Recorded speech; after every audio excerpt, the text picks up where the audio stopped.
बात एक ऐसे विवाद की जो थम तो गया था, लेकिन राजीव प्रताप रूडी के बयान से एक बार फिर खूब चर्चा में है। बात बिहार से निकली है, बात दिल्ली तक जाने वाली है, लेकिन आखिर बीच में पश्चिमी उत्तर प्रदेश के मुजफ्फरनगर से के पूर्व सांसद बीजेपी के संजीव बालियान का नाम बीजेपी की सियासत में खूब घूम रहा है।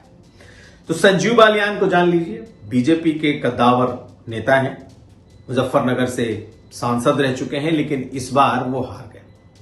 और उनकी हार के पीछे की एक बड़ी वजह उस इलाके के ठाकुरों की नाराजगी और संगीत सोम से उनकी खुली अदावत। संगीत सोम भी विधायकी का चुनाव हार गए, तो उन्होंने भी एड़ी चोटी एक की और उन्हें लगता था कि उनको हराने में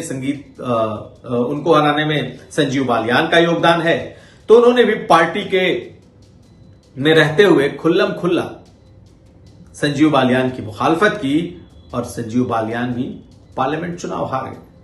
खैर, ये तो है बैकग्राउंड, लेकिन राजीव प्रताप रूडी क्यों भड़के हुए हैं? राजीव प्रताप रूडी बिहार के छपरा से इस वक्त सांसद हैं। एक वक्त में जब अटल आडवाणी का दौर था, तब उनकी तूती बोलती थी। कई विभागों में वो केंद्रीय मंत्री रहे, बीजेपी के प्रवक्ता रहे, दिल्ली में चर्चित चेहरे के तौर पर उनकी पहचान रही। लेकिन मोदी और शाह के एरा में वो सांसद तो रहे, लेकिन उस तरीके का उनका ऑरा नहीं है, क्योंकि कहीं ना कहीं वो बीजेपी की मेन स्ट्रीम की सियासत से किनारे लगाए गए। लेकिन अचानक ही राजीव प्रताप रूडी बेहद चर्चा में है और उसकी कई वजह है। कॉन्स्टिट्यूशन क्लब का चुनाव पहले भी लड़ते रहे हैं। दिल्ली के इलीट वर्ग में आप कह लें कि लुटियंस दिल्ली में उनकी एक अलग पहचान है। उसी तरीके से छपरा में भोजपुरी में बात करना, गांव जवारी की तरह रहना, ये भी एक उनकी अलग पहचान है। यानी कि दिल्ली की जिंदगी अलग, पायलट भी हैं, खुद प्लेन उड़ाते हैं, अगर किसी प्लेन से आना जाना करते हैं तो वो पायलट भी बन जाते हैं। तो उनकी अपनी एक पहचान है। लेकिन आखिर उनका गुस्सा संजीव बालियान पर क्यों निकला? दरअसल संजीव बालियान को लेकर उन्होंने कुछ चैनलों से बातचीत में यह कह दिया कि कॉन्स्टिट्यूशन क्लब का चुनाव तो एक क्लब भर का चुनाव था, लेकिन संजीव बालियान ने मेरे खिलाफ चुनाव में उतरकर अपना बहुत बड़ा नुकसान कर लिया है। अपना नुकसान इसलिए क्योंकि ठाकुरों के एक बड़े वर्ग से तो पहले ही वो हाथ धो चुके हैं और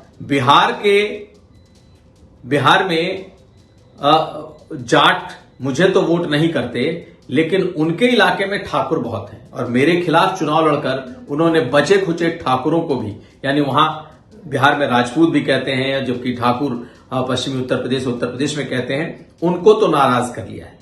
यानी एक ठाकुर पहले से ही संजीव बालियान से नाराज, संगीत सोम, उसका असर भी दिखा और अब उसी आधार पर निशाना बनाते हुए राजीव प्रताप रूडी ने कहा कि बिहार में उनका तो कोई नुकसान नहीं होगा, क्योंकि उनके चुनाव में कोई जाट नहीं है जो वोट करेगा। लेकिन संजीव बालियान ने मेरे खिलाफ चुनाव लड़कर अपना वोट का नुकसान जरूर कर लिया।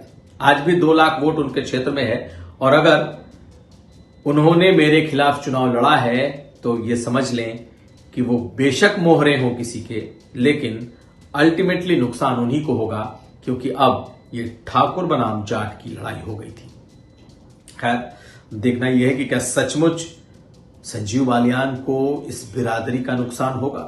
हालांकि उनका चुनाव तो 2029 में है, यानी कि पार्लियामेंट में इस बार चुनाव हार गए हैं, लेकिन इसी बहाने राजीव प्रताप रूडी ने अपनी भड़ास भी निकाल ली और बीजेपी के केंद्रीय नेतृत्व को एक मैसेज और इशारा भी कर दिया कि उनके साथ ठीक नहीं हो रहा।